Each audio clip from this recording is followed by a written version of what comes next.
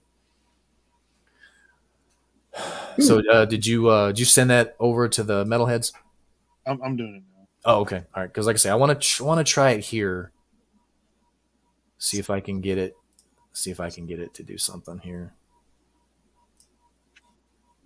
There we go. So while these two are figuring it out, I would like to say that the song Red Flag has been produced by Mr. Daniel Tao.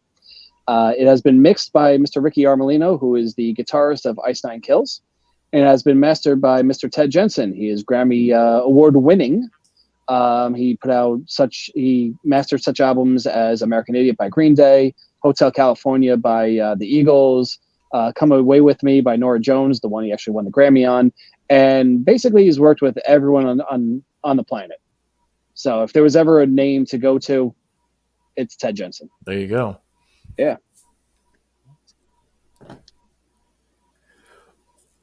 Oh, excuse me. Yes, that's definitely no shortage of names on that resume. So, oh yeah, kind of nice to be able to hook up with someone like that. Yeah, it's been it's been interesting. I mean, Ted was fine. Ricky, we did this while fucking Ice Nine was opening up for Metallica. So Okay. literally they're in fucking Europe and he's sending shit over to us at like weird ass times in the morning. Sure. We're getting back to him, at our normal times, but late at night for him. And somehow, some way we got it working. So, hey. Oh. All right. Hey, that's my email. Oh my God. Okay. You got my did you have my screen pulled up? Oh no. Where's it All at? right. Hang on a second. All right. Let's see. Present. Share screen. I've never seen it at the bottom. So. Window. Nope, not that. Not that. Also, a little behind the scenes for everyone. We actually tried the first few seconds of the song, and it worked. The problem is we didn't go past the first few seconds. Yeah, we got to like the 16-second mark, and just decided it's like, no, I don't want to do that anymore. Yeah, so it did work. I swear to God, these two aren't as incompetent as they look. Hey, I actually had something go right today. I got a download for Dana so he could put to his videos. I mean, I do know what I'm doing most of the time. I definitely feel Dana, find another place to promote. Yeah, you may want to do that because I definitely feel as incompetent as I look at the moment. So, all right, so we're gonna. All right, take 3. Try this again. Yep.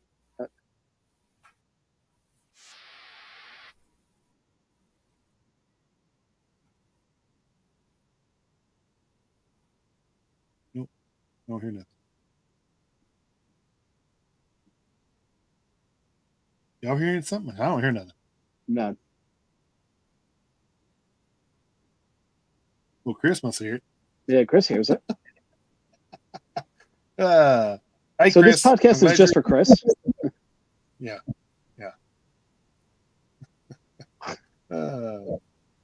Wait, he doesn't hear us? I guess not.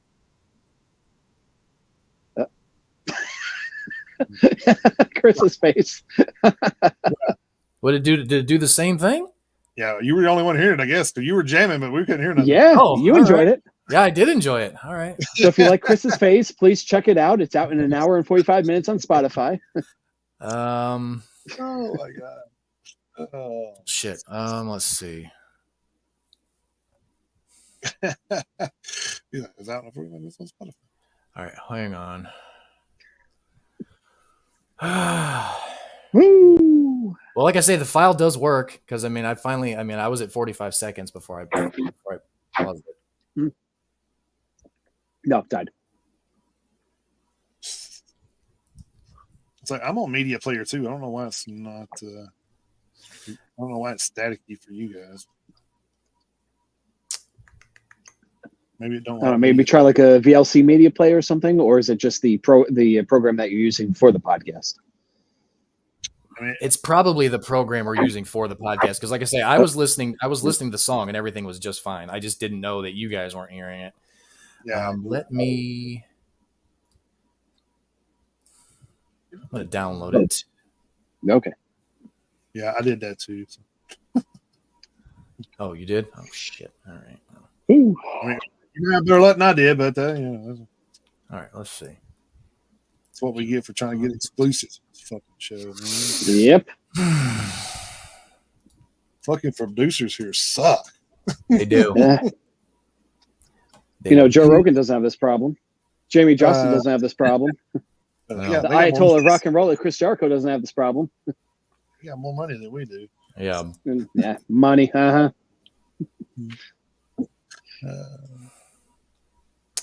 of a bitch. This episode is brought to you by StreamYard. StreamYard, you can't stream music on it. No,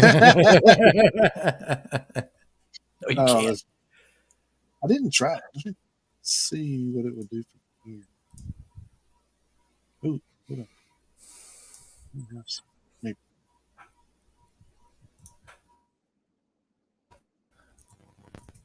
All right. Hold on. Let me. Got a different looking screen here. So. Now, would it be bad if one of you two just held up your phone and played it off of there into the microphone? Huh. We may have to wind up doing this. Let me see if this does anything. Just wave me down if you don't hear anything. All right.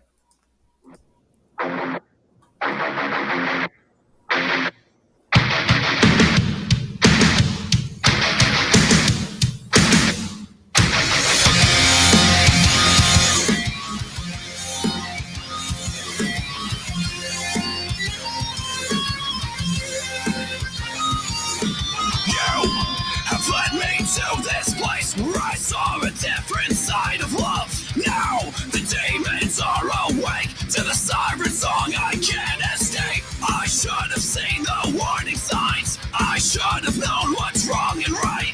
I should have walked away, but your control of me has made me stay. Baby, you're a red flag, waving in my face again. You're just another red flag, even when it first began. When I think back, it seems to me that I can't rewrite history. My whole world has faded to black, and all I saw was the red flag.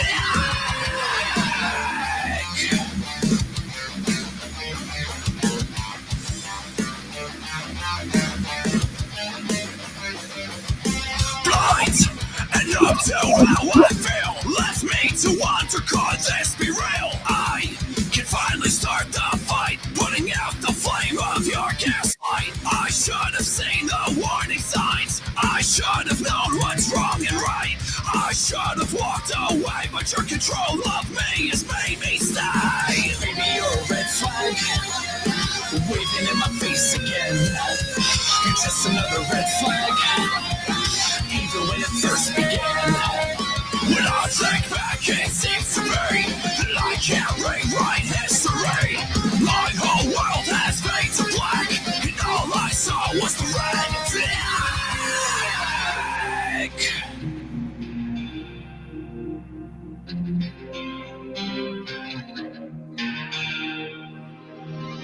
I can't erase the pain from my past, no matter how hard I try. I get reminded constantly of how I used to love thee. Red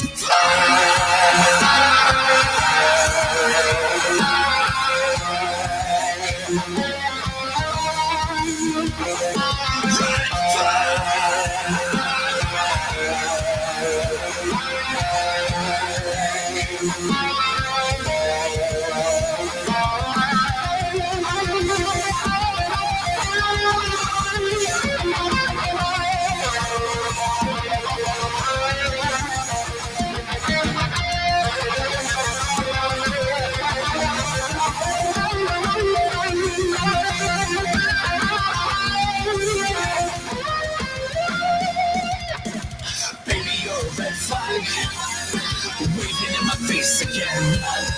You're just another red flag, even when it first began. When I think back, it seems to me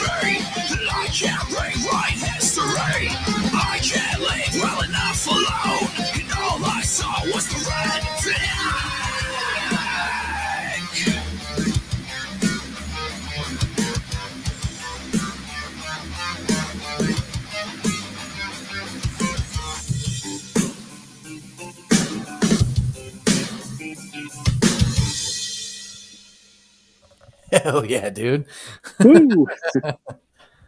All right, so I know that artists are always like whoever's creating anything, no matter what it is, music, food, whatever.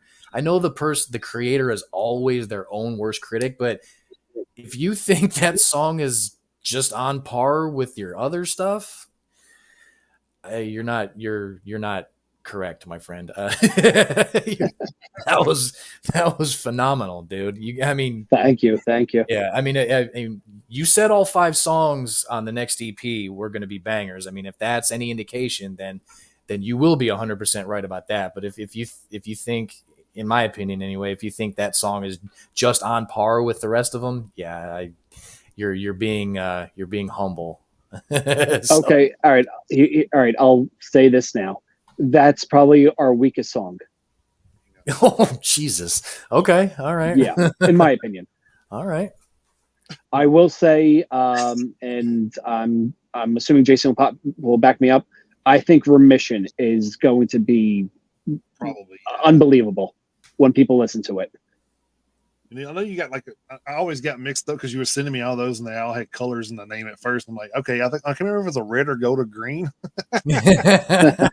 I did notice that too. I was like, okay, it's the the gold and red. I picked up on that too. And then he's like, the last song will be Remission. In my head, I'm like, well, there goes that. There goes that. Yeah. So. Yeah.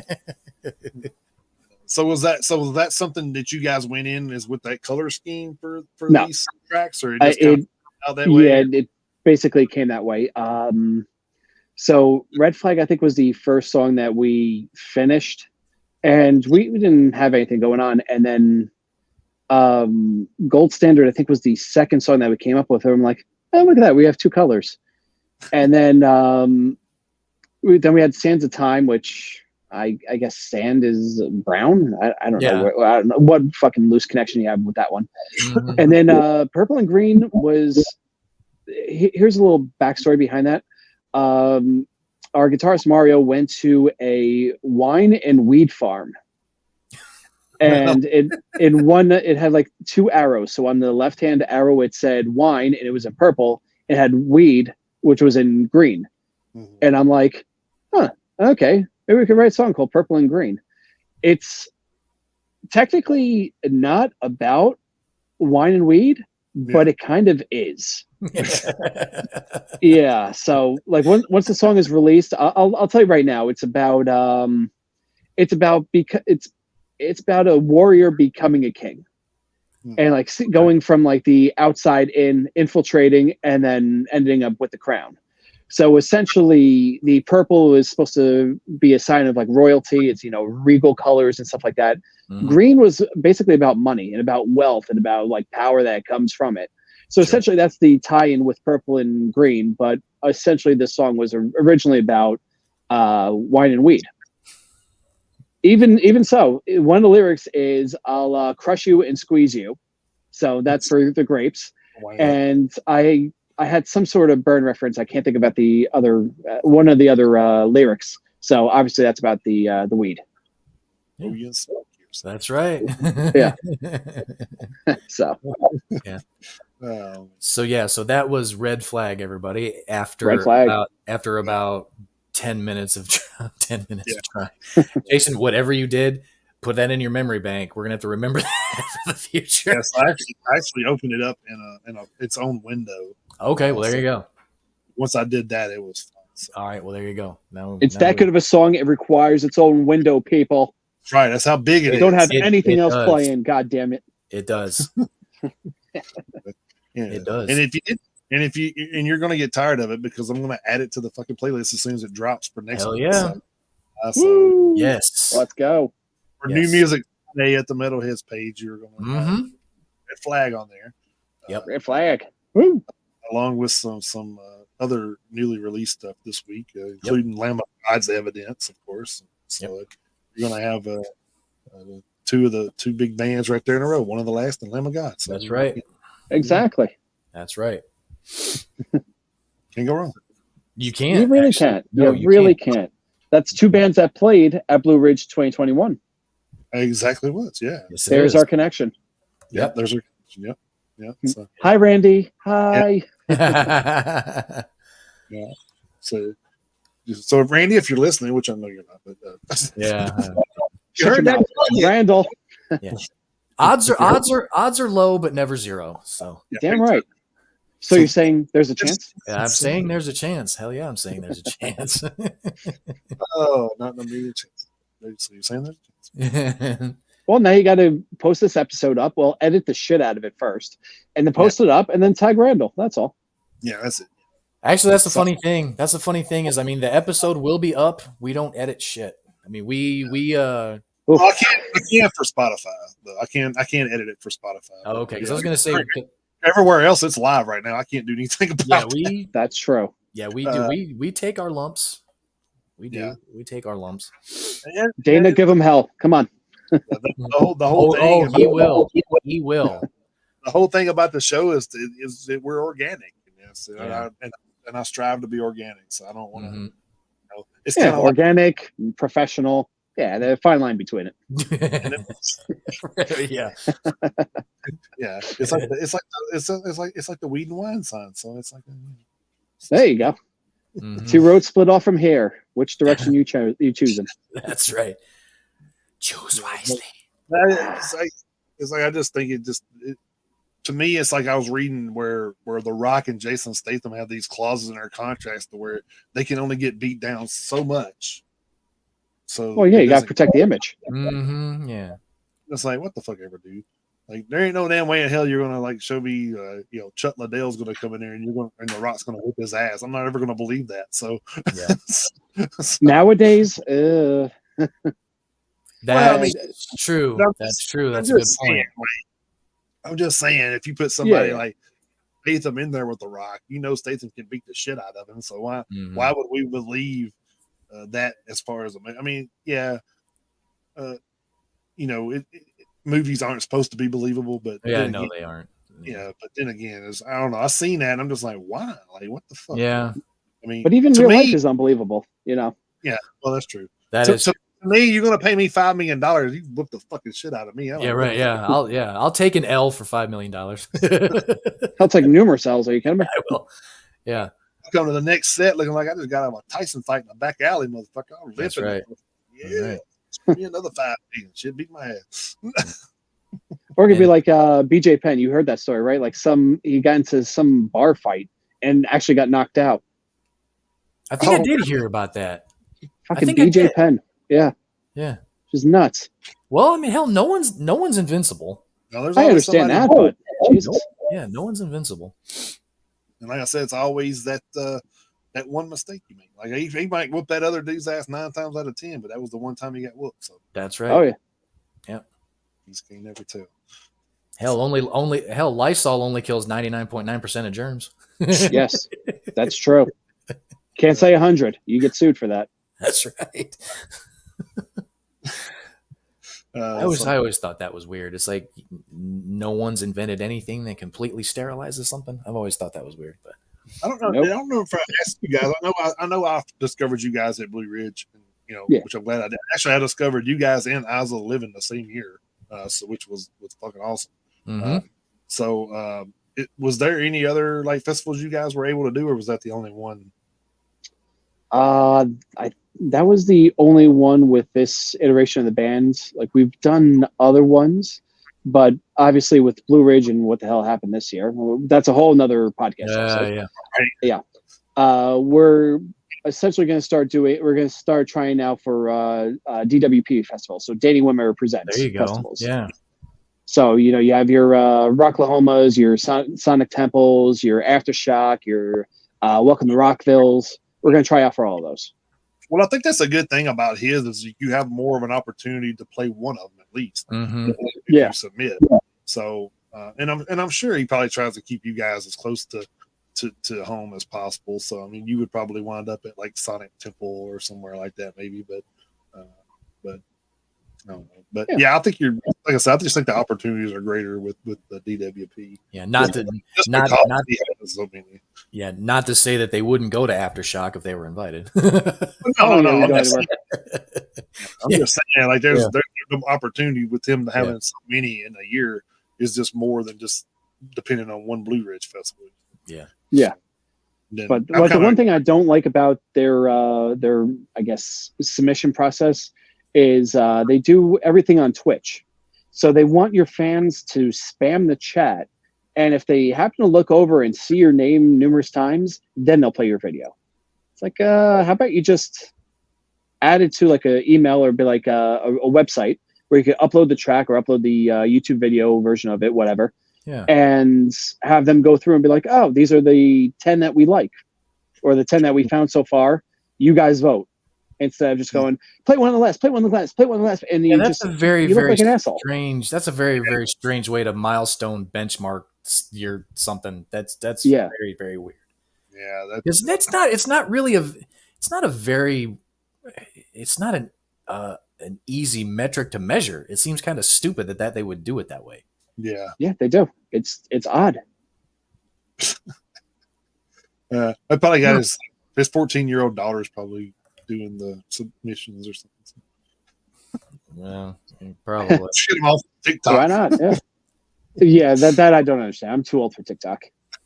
Fuck that. I mean, Yeah, we have one, but it's not for all that purpose. But yeah, no, I mean, Chris yeah. kind of does every week and breaks the show down from the week before. yeah, I great. It's called the Metalhead Minute. I greatly condense it down and just really give a couple of quick little highlights from each of the segments. So I mean, you know, it's anywhere from 90 seconds to 2 minutes from start to finish. You know, so but you almost have to be into everything now. It's just like yeah, you really do. Yeah. But then again, you know, you were into Vine, you were into Musical.ly, you were into all these apps. Yeah, you just wait for the next one. Because TikTok's all oversaturated. So it's what, you know, dumb little band clips, like 15 seconds off of, you know, you'll take a 15-second clip of band, put it onto some weird video of, you know, a 10-year-old girl dancing, and you're like, do we really want our music to be represented like this? Mm-hmm. yeah, It's like, yeah, you're famous on TikTok. It's like, yeah, but look why we're famous. Right. Yeah. Well, I guess that's a good thing because we're not famous on TikTok. we're on there. Neither are we. We're on there. We're not famous, but we're not famous anywhere. Just not really. I mean, it's like you can take like everything that we do and combine it, and we may be decent, but it's just you're in so many spots. It's like you can't keep up with it most of the time. It's like that is true because they're. I haven't even checked our Rumble in like months. Yeah, that's the thing. Is that's the same. It really is hard to keep up. I mean, I try to do. Thankfully, there's the both of us. We try to divide and conquer. But I mean, we have an X account, but I couldn't even tell you the last time I posted anything to there. I mean, I kind of focus on the both of us. We focus on the Facebook group together, and then I basically handle Instagram and TikTok the best I can. And well, the bad thing is you share the show. Like if I shared this show over to Twitter or X or whatever it's called now, it just shows the link. It doesn't show like the right. So unless you don't know what the fuck it is. It's like unless we add X as one of our platforms to which we stream live. Like if we were running this right now, which we could, because I used to do that when we were on the old platform, because we had the ability to live stream to 8 different locations at once. We currently don't have that many locations that we can use, but I mean, I could do 5 and only do 3. So yeah, I got wiggle room.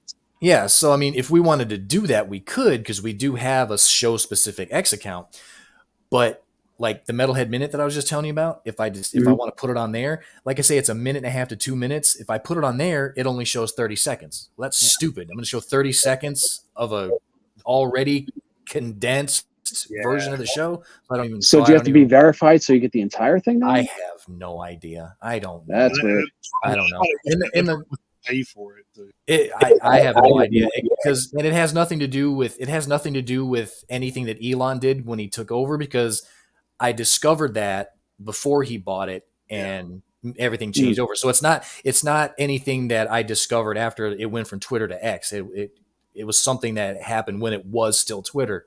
So honestly, I may even be able to do it now. I don't know. But back when it was still Twitter, if I wanted to put the Metalhead Minute on Twitter, it would take a condensed version and condense it down even further. I was like, well, that's stupid. I don't even want to even bother with that shit. So Elon, I know you're listening. Fix that shit. Come on. I'll take a minute and say hi to Krista in the chat. Yes, ma'am. Hello. Krista is Dana's wife. Just celebrated. Hey, Krista and Dana just celebrated their 13th wedding anniversary. So happy anniversary to those. Hey, mazel tov, huh? Yes. Woo. Break a glass. So talking about videos, there is a glass video coming for Red Flag as well, correct? There is. It should have came out tomorrow, but it was half editing because Dan, the guy who produced, who did basically everything else, is doing our videos as well. So this was his second music video. His first one is for a band named Stereo Joe for their song Games. It looked great, but we didn't realize how long it took him to actually do the editing for it. So he sent us a rough copy, I want to say last Friday, and it looked good. And there was like a few things that, we wanted like tweaked and stuff like that. And then we got busy with work. So we tried to have it out for tomorrow. Didn't work out, but he assured me. And if the video does not come out, I will post his address. You send all the hate mail you want. He lives in Butler, New Jersey. That's all I'll say for now. If it don't come out, I'm gonna be the first person to write and say, "Look, I talked to John. I had a whole skit wrote out for his ass for this video, and you sold me out. So, and now you're not delivering, guy. What's up?" Exactly. Give Dan some shit. We have a anyways. Yeah. So he assured me it will be coming out next Friday, and it's actually a blessing in disguise, which I told you before, Jason. We have partnered up with a marketing agency called Blossom Agency. So they're helping us out with our Spotify streams and getting us onto playlists for our song Red Flag. And we'll also be doing the same thing for our YouTube video when it comes out next week. For those who are unaware, Blossom Agency, they worked with big acts such as New Kids on the Block, Cascade, the DJ, and a few other acts like Big Time Rush, and a few others I can't think of at the moment. I think we're their first metal band. So if they did a good enough job that fucking, the most prominent boy band of the 1980s chose them to do their shit, hey, we might be in good company. So they actually sought us out, which was pretty crazy, because we got an email from one of their reps and said, "Hey, we actually heard your songs Shotgun, and we would love to work with you." And I thought, okay, it's bullshit. And then he started talking, about the song. I'm like, well, he at least heard it. So let me write back, and we did a video chat with him, and it's crazy some of the things that they're willing to do for us in the terms of getting our music out there to as many eyes and ears as possible. Of course. And it's not about the money at all. I mean, we are paying them to help us out. That's, it's an agency. They have to make money somehow. Sure. But it's not, hey, this is what we could do in a week. It's basically, hey, we are guaranteeing you X amount of listens, X amount of views, X amount of whatever. And we will put it on for a week. If we go under, we'll put it on for another week, free of charge. We are going to get you to that number. If we go over, well, congratulations. You got an extra 10,000 views for free. Go. Yeah. So I like that. Yeah. I like that. Yeah. We like that too. It wasn't just, some random Instagram account from like a weird Middle Eastern name. Triple your profile views, triple your followers. You're just like, okay, whatever. Chainsaw, what's up, bro? Rusty in need of oil. God, I feel that shit. God, I feel that. I definitely feel after this week. I've been remodeling the bathroom, so I definitely feel that right now. Yeah. Thank you for joining the show, Chainsaw. We appreciate you. Woo. Watching over on Twitch. Little Twitch action. Yeah. Like we get Twitch every once in a while. It's mostly Facebook, but yeah, that's another avenue that we need to kind of I think we need to pay a little more attention to. We do get some traction on Twitch, but I think something we should pay a little more attention to. I'm trying to do that, but yeah, thank you, Chainsaw, for checking out the show. We appreciate you very much. So when the EP comes out in next year in June, I don't know if we asked about this when we first talked. I mean, is there going to be anything? There going to be anything physical coming out, or is it? We're going to try. Okay, so do you have anybody lined up to do any potential artwork, or has any artwork even been thought of? Floated? Yeah. Yes. Yeah. Okay. Yes. So we have an idea for artwork. We're going to be the idea right now, and I have no problem telling you this, is going to be the Tree of Life. So just nice. For those so those of you unaware, picture a ginormous tree with the branches on the roots on the bottom, like above ground, a lot of branches all around. And the cool part is we're going to do each section of the art in the color of the song. Nice. So Red Flag obviously is going to be red and black. Sands of Time I think is going to be blue and brown, purple and green. Guess what colors? Gold Orange Standard is going. Yeah, exactly. How'd you guess? Shit, you're good. Gold Standard is going to be some sort of variation of gold and yellow. Remission, we're thinking some sort of gray, but then again, it's a positive song, so we didn't finalize the colors yet for that. But it's all going to be encompassed into the tree, and we just got to find someone to do it. We're talking to a bunch of people on Fiverr. A lot of them came up with good ideas, but nothing jumped out and just went, "That's it. That's the one."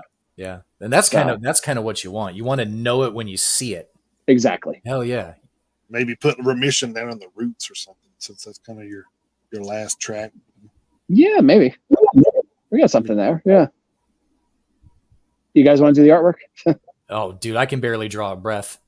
me neither. Dude, I still draw stick figures. I don't give a fuck. I don't even do that good. So. It's like a circle, down, left, right. Still gotta get a ruler out to do that. Just trace it. Jesus. Yeah. No, I'm. Actually, I can draw a little. I can't draw good. I can't like that. I used to sit and draw stuff in cars or wrestlers or something. And I used to draw the Road Warriors all the time in school. So. What a rush! That's right. Yeah, the closest thing I ever got to as far as being able to do art with any sort of skill was I took drafting, but you're literally using straight edges, straight edges and stencils. Anything that needed, unless you're doing CAD, that's completely different. That's all computerized. But doing draw those. What's that? So your daughter can draw those. I don't know where the fuck she gets that from. It's usually what happens. Well, my daughter paints. I don't know where she gets that from either. So she does a good job at that too. Yeah, it's weird. It's weird. It's of course my daughter's left-handed too, which is strange. But so is my wife. Yeah, I used to do that with my friends. I bet back then just don't feel it these days. Then what the fuck, Chainsaw? Jesus Christ! You fluff us up and you don't finish us. Christ, that's it, Phantom. Just kidding, Chainsaw. You're awesome. Thank you so much speak for your yourself. I finished about 30 minutes ago. Just saying. Was that the first, second, or 15th attempt at the song? Yes. There we go. Dana says I'm left-handed, can't draw shit. Jesus Christ, we have no reaction for the actual song, but we talk about drawing and the fucking comments are offline. Oh hell no! Dana threw up. Let's see. How many? 1, 2, 3, 4, 5, 6, 7, 8, 9. Dana threw up like 9 horns in a row. Oh shit! There they are. Okay. During the song, so yeah, absolutely, yeah. I missed it because there were so many comments after that. Mm-hmm. Yeah, I did. Fuck this band. This guy sucks. This guy sucks. Mickey Mouse Operation. So. Hey, at least you're not in a library this time. Oh yeah, I forgot you were driving and then you ended up in a library. I forgot about that. No, it was my wife's job. We went to. Okay. We were doing homework.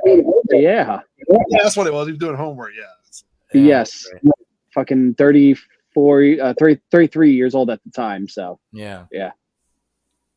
Video would have been 10 horns, but no video. Oh, see, there you go. Well, all right. So, I mean, Okay, well, youtube.com/oneofthelastband next Friday. Yeah. If not, I am posting Daniel Tao's address, and you send him hate mail.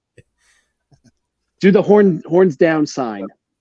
We'll definitely be sharing it on the page once it drops. Oh, see, there you go.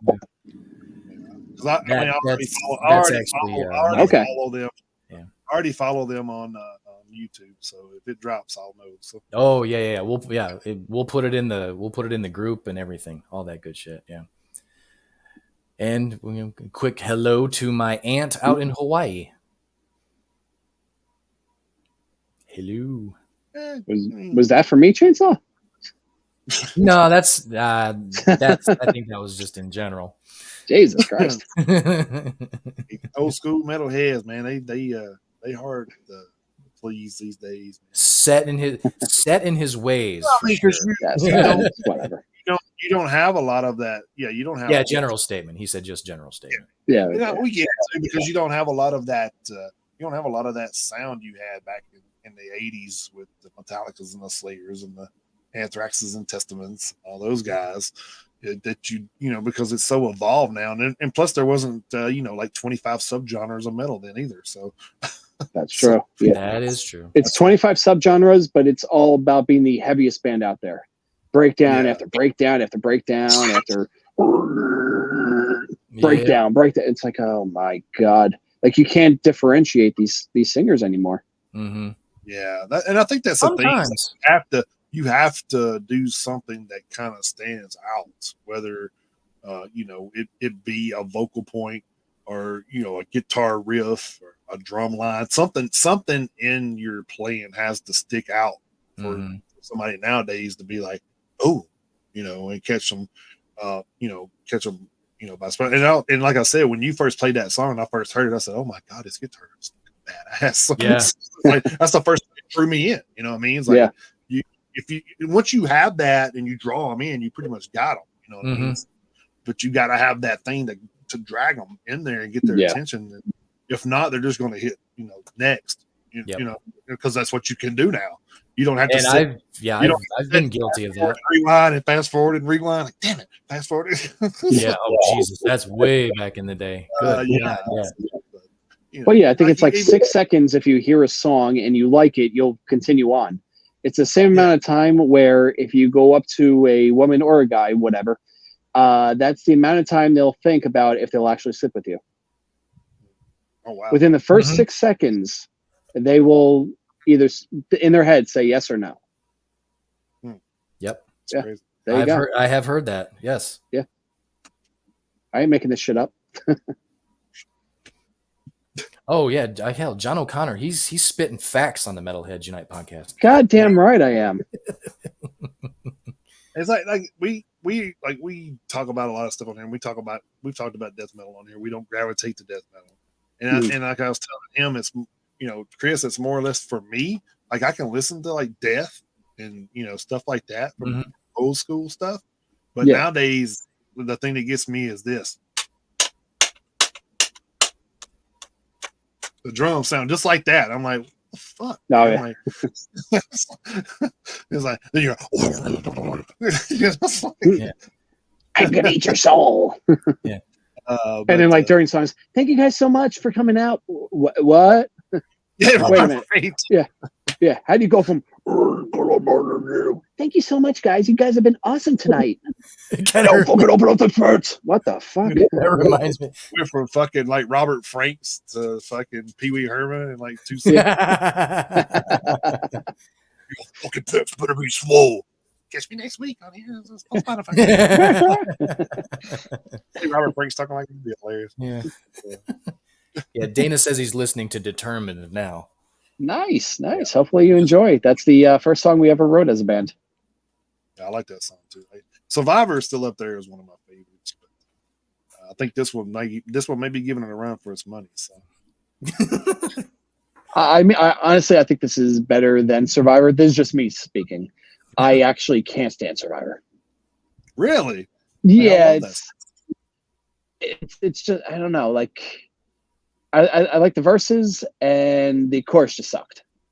Like I don't know what I was thinking of the chorus, and I'm like I want to do like a 2-part chorus, and it just fell flat for me. Like a lot of people like it, like Survivor and Shotgun are like our 2 more popular songs, and yeah, those were the 2 songs that we thought, those are gonna be the throwaways. Nope, the other 3 were the throwaways. Fucking Determined, Wallflower, and Fear of the Unknown were the throwaways. So, but put this way, I will say right now, all these 5 songs coming up are fucking bangers. Not one throwaway in these 5 different types of songs, but they all sound like one of the last. And that was the one thing we wanted to do. Like I've heard all of them, not the complete mastered versions, but I've heard the rough cuts, and I like the rough cuts, so I can imagine what the completely mastered stuff's going to sound like. So. Well, and especially since John just said that Red Flag is the weakest song of the 5, I'm like, good God. You're about to get 4 beast mode songs after this. Yeah. Jesus. But again, that's just me. I mean, everyone can say that, hey, Red Flag's my favorite. That's great. Just listen to us. You don't give a fuck what you like. Yeah. You like us? That's great. And I think that's the thing we talk about on here a lot too, is everybody hears something different when they're listening. So it's like, that's always the great thing about even though Chris and I, like, we may listen to the same song and both like the same song, but we're probably liking it for different reasons. So it's kind of it's kind of wild that's because I've actually had people be like that I talked to from the group that I worked with, and I go and still meet up with them sometimes because I don't work in the warehouse anymore. I'm actually corporate, so I don't get to see them as much. So when I meet up with them, they're like, "Excuse me, fucking suit." Working my pajamas half time, man. Whatever. But he'll be like, "Oh, did you hear this new song?" I'm like, "Yeah, man, that song's badass." He's like, "Oh, did you check out the drum line in that or whatever?" And I'm like, "No, actually, I didn't really pay attention to the drum line because this right here caught me." And he was like, "Oh," and then I'll go back and hear it, and I was like, "Oh, I hear the drum line now." Yeah. So I like talking and like hearing people point stuff out because I may not have heard it. Now you're getting dangerously close to Grateful Dead territory. You heard the song, right? Yeah, but did you hear the song, man? Yeah, I heard. No. But that Phil, when 1976 San Francisco, he hits that one guitar note like dinner, and like it fucking blew my mind, man. Oh fuck you! It's 13 minutes. You're lucky I listened to the fucking thing. He said dinner. Which is how Red Flag goes, and you will hear it in exactly 1 hour and 6 minutes on Spotify. That's right. Yeah, and you're going to hear a little bit of it as we carry out the the show here. Yeah. Now that we know how to play it, it's still queued up, so we know how to play it. I'll definitely end us out with a little bit of it. So Hey. Oh Jesus! But yeah, there's like I said, it's just wild how differently people see and hear things. It's crazy. So and it's kind of like with when you talk about messaging. When you message somebody, you could say something and it not mean what you mean it to say, but they take it the other way. And it's like, this motherfucker, this motherfucker just called me a cracker. What the fuck? Yeah. You rich looking motherfucker. You got a round yellow head. I mean, there you go. What are you talking about? Put some cheese on this cracker. Covered in salt. Are you a wheat thin motherfucker? I prefer Triscuits myself. Yeah. Favorite crackers, go. Come on, chat. Let's go. We're going to write our next song about a cracker. I had an uncle named Cracker once. We did. We all did for a while. That's right. Yep. We all did. Cracker with a K. Yeah. I'm different. It was with a K. And then wasn't he was part of like some like hip hop group or something, right? Before that? I think you're thinking of Everlast. Oh, that is Yep. Right. You're right. Yeah. The other Cracker. Was, Kid Rock or something. The other Cracker, exactly. Yeah. Yep. Yeah. Grandfather Cracker. Yeah, Grandfather Cracker. Yeah, Grand Cracker. There you go. Grandfather Cracker. I like the sound of the band. Why does everyone growl sing these days? Well, because that's Not everybody does. I would say that it is probably a little bit more of a prominent style, definitely than it used to be back in the 70s and 80s, which Chainsaw, which you were talking is about, like, you know, your heyday, which, I mean, there's nothing wrong with that. I mean, but I don't know. I mean, I'll tell you why. Because one of the 5 top genres or subgenres of metal is metalcore. So yeah, there you go. And that's so yeah. That vocal style, I mean, is a little bit more prominent today because of that. But I mean, there are a lot of acts that Jason and I have quote unquote discovered. I mean, you know, there are bands that have been around for a while that we've just kind of been turned on to, you know, just doing research for the show. So, you know, that the completely, you know, the totally clean singing definitely hasn't died out by any stretch. No. It's still alive and well. I mean, there's still plenty of thrash and power metal bands out there that are still, you know, either making a name for themselves or they have been well established for a long time. I mean, Iron Savior just came out with a new album last week, and they've been around for a long time. Primal Fear, same thing. Halloween, same thing. Hell, they got all 3 singers in the band now. So I mean, you know, so that you know, the clean vocals haven't gone away. Metalcore and stuff like that, they've come a little more to the forefront here recently. So that's probably why the perception is probably there. But again, your perception isn't wrong though, Chainsaw. Your perception's not wrong.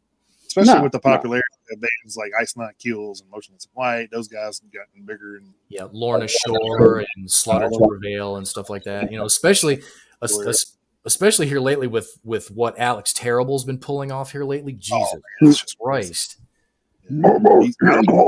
God, it's insane. And the funny thing is the first time I heard Alex Terrible actually do that gator growl was on TikTok. I heard somebody, I saw somebody post it on TikTok, and he's like, and I can't even remember the name of the exact TikToker, but he was like, how in the hell is he doing this? And I was like, what is he talking about? And then he played the clip. I was like, Jesus Christ, is that a human being doing that? Yeah. Sure as shit. So, and drunk.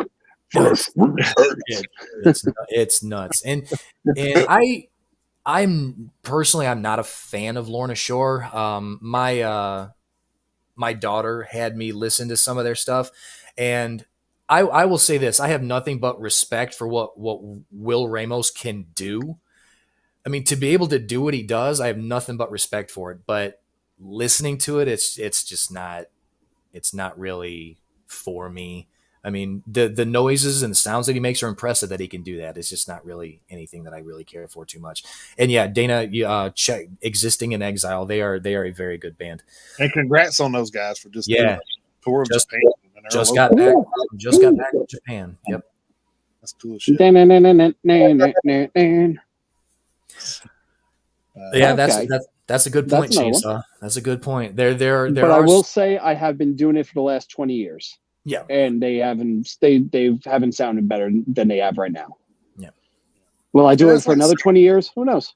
But well, hell, I mean, that's actually one of the things I noticed from the song. It's funny that you bring that up, because that was actually one of the things I noticed. I mean, your voice actually sounds stronger now than it did on some of the songs from a couple years ago. That's actually one of the things that I noticed.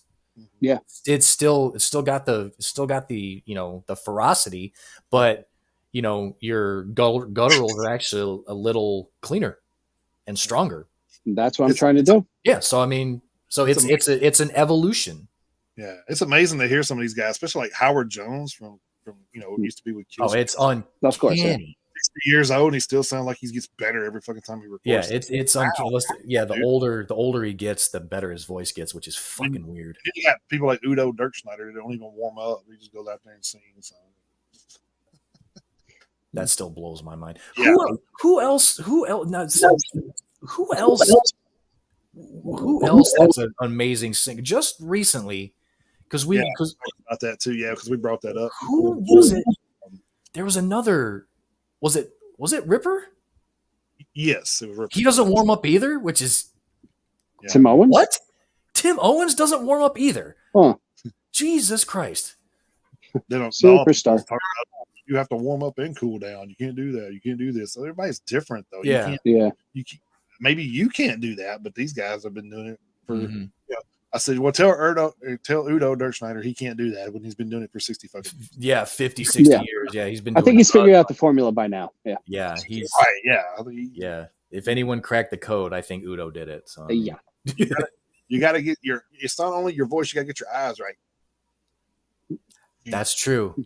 That's true. I don't think Udo has ever sang a note with his eyes open. That's probably what it is. If I can't see it, it's not happening. There you go. Well, same thing with guy from AC/DC. Fuck, I forgot his name. Oh, Brian Johnson? Yeah. Yeah. Same thing. With that little Brian Johnson, between him closing his eyes and having his fucking his hat pulled down like to right here. Yeah, he hasn't seen a crowd since maybe Thunderstruck. That's actually brilliant if you have stage fright. It really is. Yeah. It really is.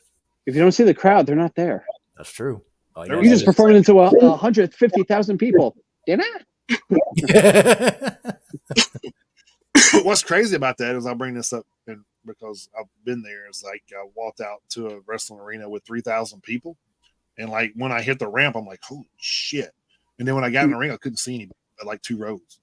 So like the lights are on you, so you don't see none of this shit, man. It's like, if you ever go to a show, like I know you probably have done this, you can't probably see out there unless you're actually looking like that because of all the lights and stuff in your face. So it's hard to see like way back in the back. Oh yeah, a lot of venues do that where light is just right in your face. You're like, yeah, hey, what's going on, everyone? I think you're here. Make some noise. All right, you're here. Cool. I love you too, random citizen. But that's right.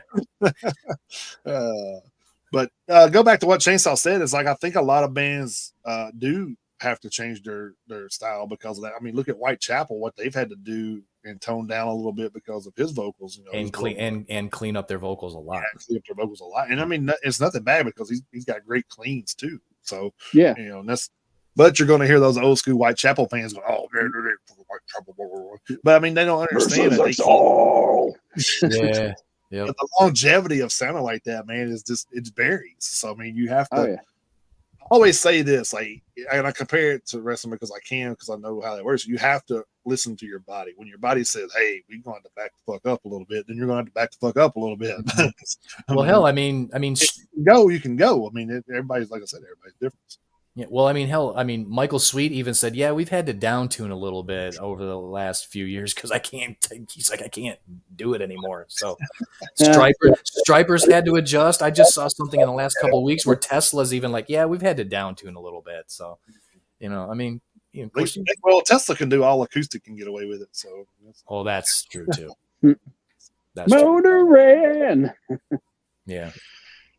Yeah, Chainsaw. Yeah, if you go to some of those shows, I don't care for that style of kind of moshing. I don't understand it. No, the crowd killing sucks. Like I love hardcore. I love Hatebreed, Madball, E-Town Concrete. New Jersey band there. Mm-hmm. Like I love those bands, but I can never go to one of those shows. It's fucking not worth it. And it's sad, man, because it's the fans that ruin the experience, not the the bands. So yeah, but then like the artist ends up kind of suffering because you got some people who are like, right, yeah, no karate in the pit. That's right. Yeah. Kung fu fighting.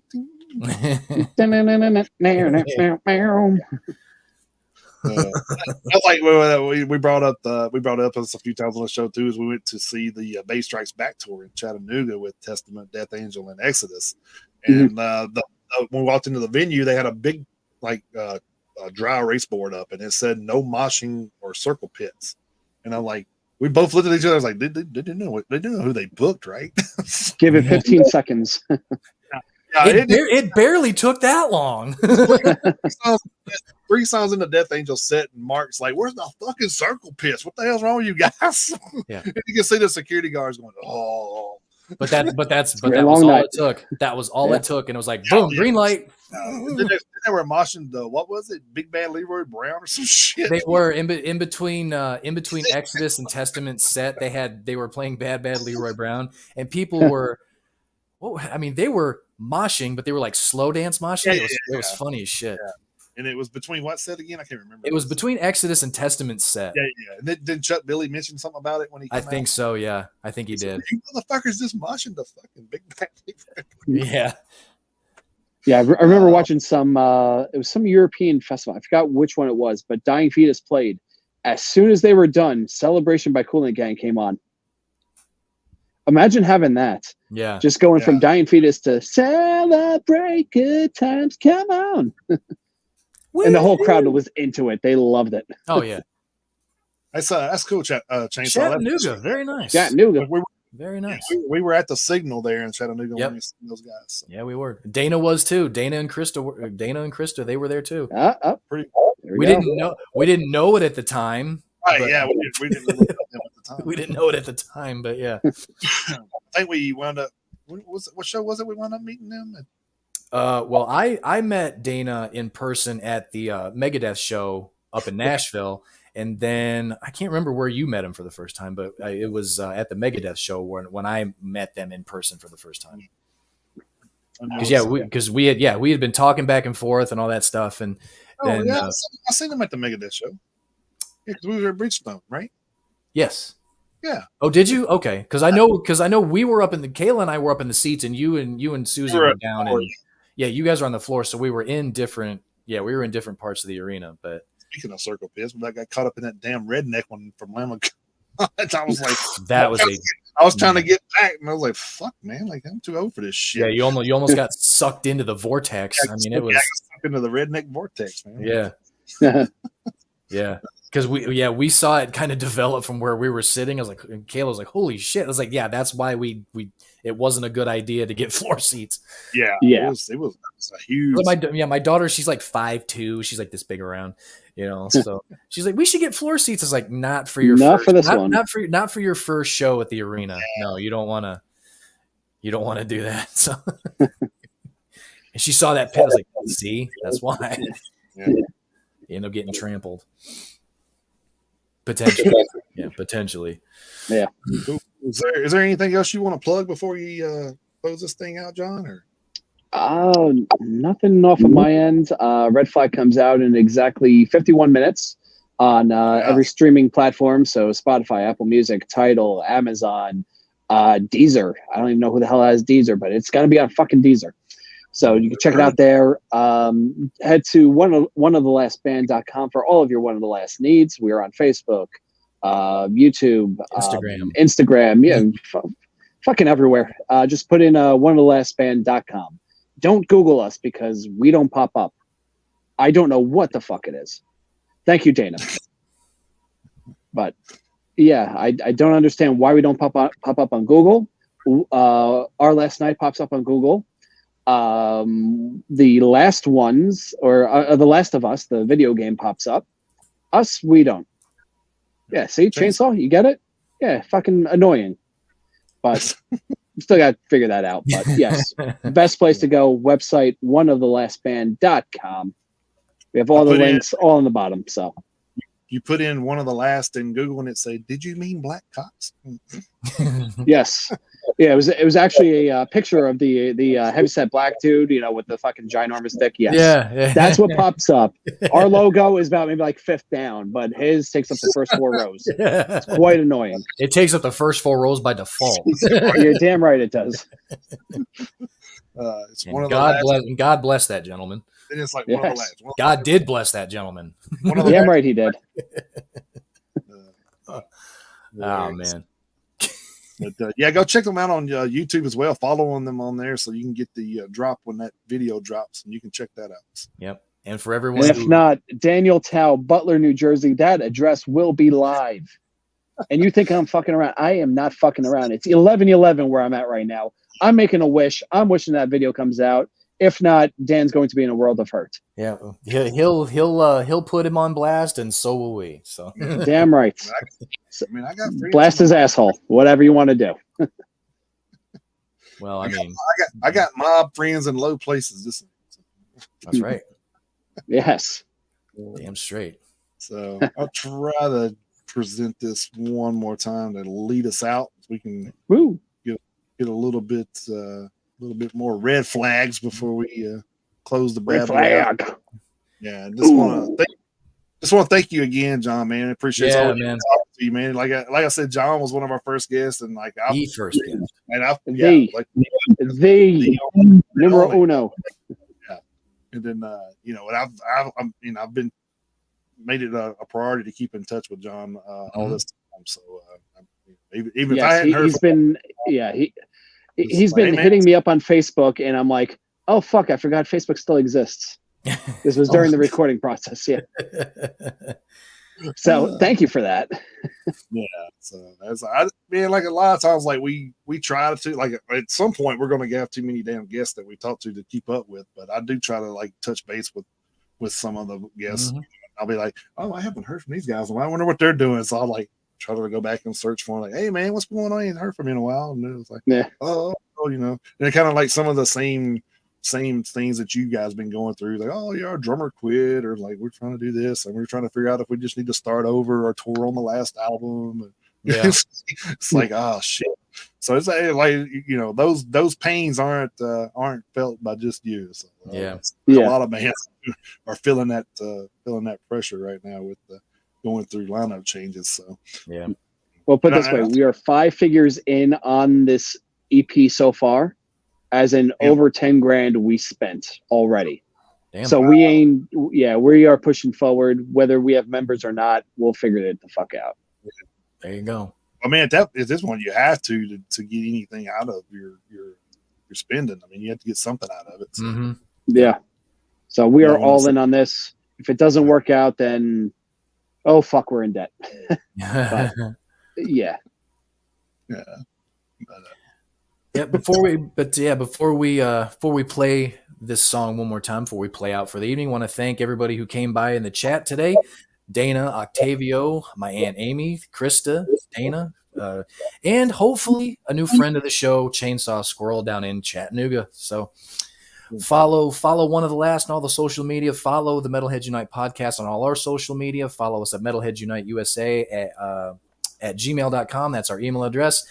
Check out the 24/7 live radio station at stream.trulyradio247.com/8006/stream.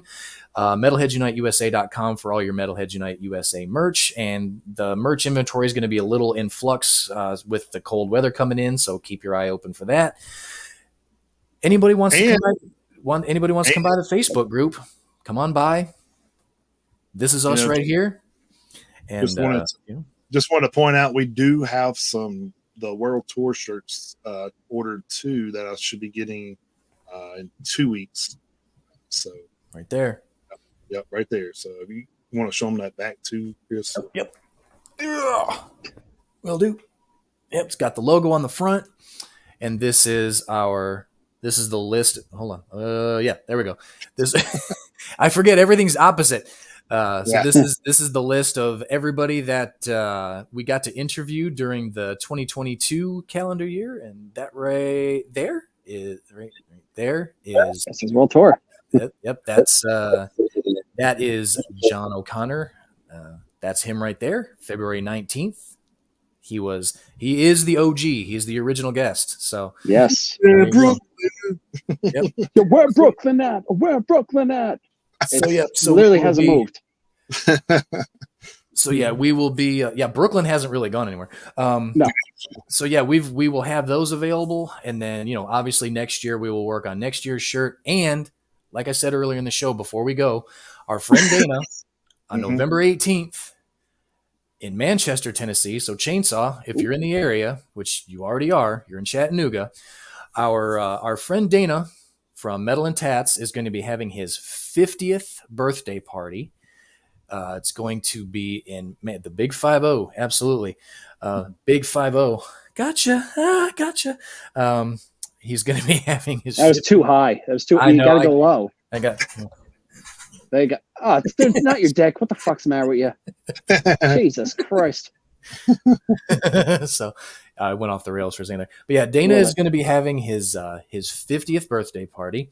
He will be having it in Manchester, Tennessee.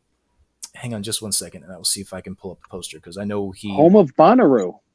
Yes. Yeah. Yes, it is. There we go. That's all I know about Manchester. That and apparently a 50th birthday party. I think that's all everybody knows about Manchester. Yep. and they had one Hard Rock Festival, Exit 111. Oh yeah, that's right. I forgot about that. They did. Yep. All right. Let's That was a Slayer headlined, right? Were they playing it? I forgot. Def Leppard was headlining one night. I know. I can't remember who headlined the last night. Yeah. So here is. It was pretty big. So. Here is the poster for that. Jason, you want to put that up there? There is the poster for Dana's 50th birthday. Dana Horn from Metal and Tats. We will have Chunder, Deface the Dream, Mr. Gray, and Rattle Trap. And as you can see down here in the corner, we will be there. Oh shit. We will be there. We talk. Live. Yeah, we will be broadcasting live from the church at 117 East 4th Street in Manchester, Tennessee. So if you are in the area, like I say, Chainsaw, I mean you're right down the road. So if you want to come on up and join us, we'd love to meet you in person. We absolutely would. So I mean, come on by, come What's on by. The date? Out. It's November 18th. Oh shit! My birthday's the 21st. Oh shit! There we go. Yeah, there we go. Hell yeah, man. There is going to be a taco truck there, so there will be food. Dana did say that there is a bar inside the church, which I think is just poetic, if you ask me. Yeah, a little sacrilege. I just love that. They won't serve red wine. No, they won't. So that's a red flag. Yeah. Yes. This guy. Hell yeah. So yeah, it's gonna be. There's only a purple arrow in the church. So. Yeah, there we go. There you go. No green arrow. Come on, it's a church, people. What's the matter with you? Yeah, and green arrows. The green arrow still isn't legal in Tennessee. So, that's right. It's in Jersey. Yeah. So yeah, it's gonna be a good time. So anybody in the area on the 18th of November, it's a Saturday night. So I mean, like I say, Metalheads Unite's going to be there. Dana and Krista are going to be there from Metal and Tats. So it's going to be a blast. $10 for bands. Shout out to Krista, man, because she does most of these posters. And yes, she does. does. Awesome work. This is all Krista right here. Yeah, that's so great. There you go. She does a great job. She does a great job. So yeah, Dana's 50th is coming up. So we're excited for that. Yeah.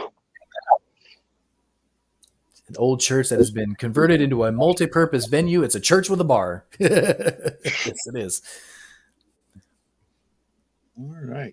All right. So yeah, John, again, thank you again, buddy, for coming on. And of course.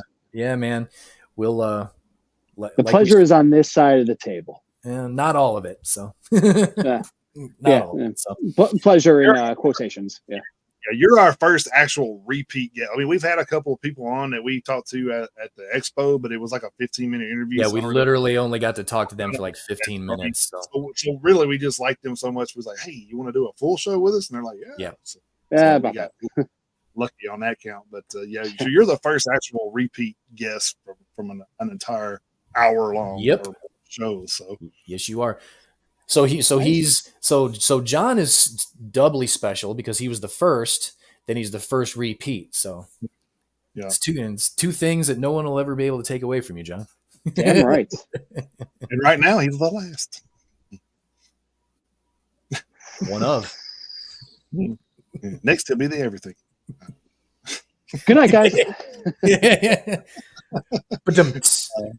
You got a rim shot on your keyboard there, Jason? You probably can't hear it if I do. So I mean, it's like, oh, that's true.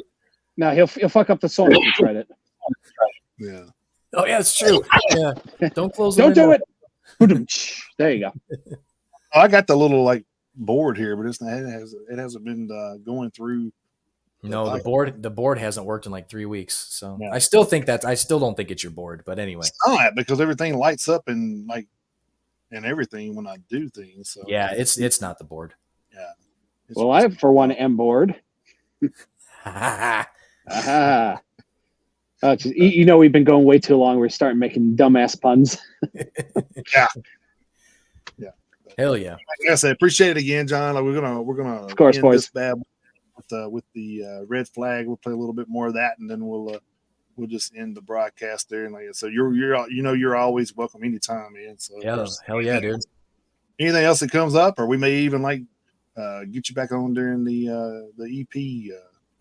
Absolutely. Yeah. Sure. In June. Yep. And one more time, oneofthelastband.com for all of your One of the Last Band needs. Absolutely. Dana, have a great night, buddy. Then you'll be the Michael Jordan of our podcast. You'll be three-peating. Oh, shit. I appreciate it again, man. I'm going to go ahead and say this. Thanks, guys. Thank you, John. You enjoyed it. So, and also, we'll be downloading this and uploading to Spotify this weekend as well. So, yes. Damn right. New song out in 38 minutes, but you're going to hear it right now. 38 minutes and counting. That's right. Yep. Who's counting? Hopefully it plays. It'll definitely be out on Spotify. Here, we're not sure. I'm going to say, we're going to do this shit again?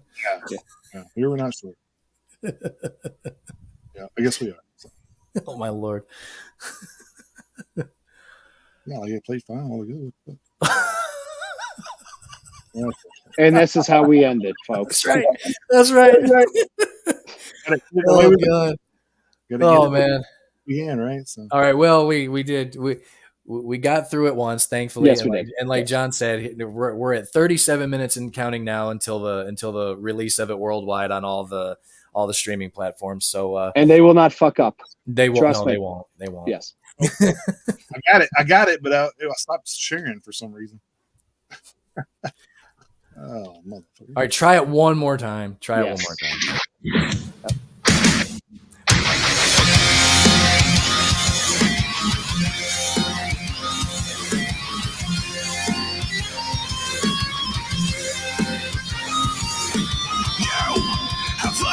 To this place where I saw a different side of love. Now the demons are awake to the siren song I can't escape. I should have seen the warning signs. I should have known what's wrong and right.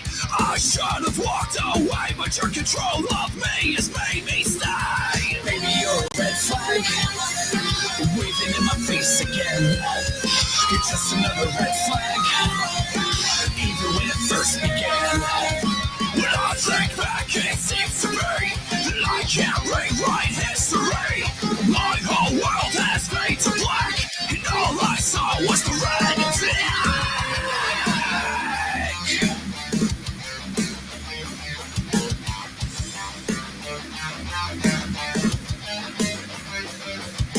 Blind and up to how I feel left me to wonder, could this be real? I can finally start the fight, putting out the flame of your gaslight. I should have seen the warning signs. I should have known what's wrong and right. I should have walked away, but your control of me has made me stay. Baby, you're a red flag, waving in my face again. You're just another red flag, even when it first began. When I think back, it seems to me that I can't rewrite history. My whole world has faded to black, and all I saw was the red flag.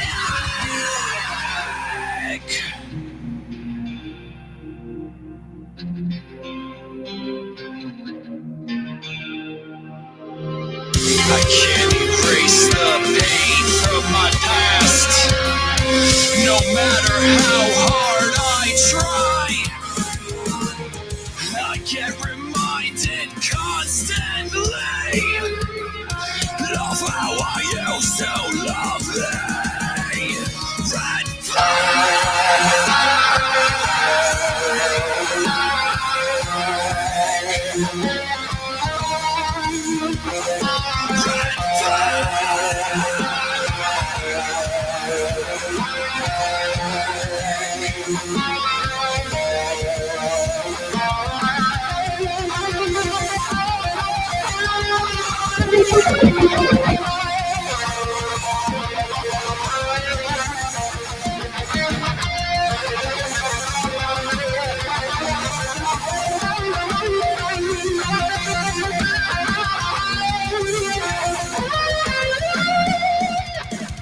Baby, you're a red flag.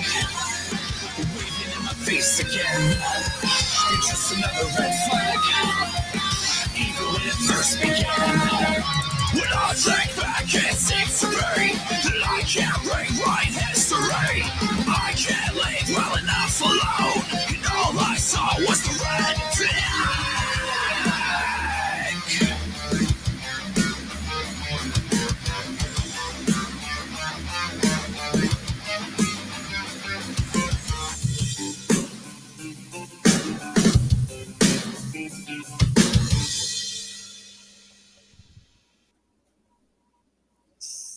I love that Hell little yeah. drop at the end too. It's like, it's kind of let it goes.